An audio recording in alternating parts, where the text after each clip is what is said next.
Hey, man, thanks for tuning in to another one of my videos. Hope everybody had a good Christmas, good vacation. Today I'm going to show you how to put a club car in neutral and crank it up.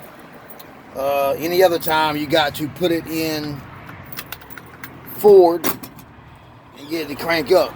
In neutral, it won't do nothing. So what you want to do, put the gear shifter in neutral.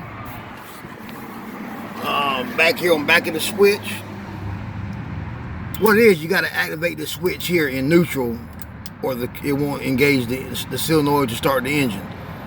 So you want to spin it, pull this out, spin it to the next lobe.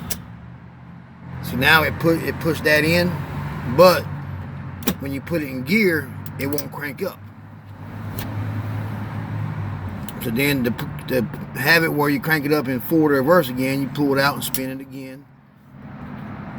And then when you put it in gear, that's activated. So I'm going to show you once again, man. Pull it out. No special tools required. No notebook, no hammer, no shotgun. Whatever you got to have, you don't need it on this. You just pull it out and twist it. Alright. That's it, man. Simple as that, man. Stay tuned, buddy.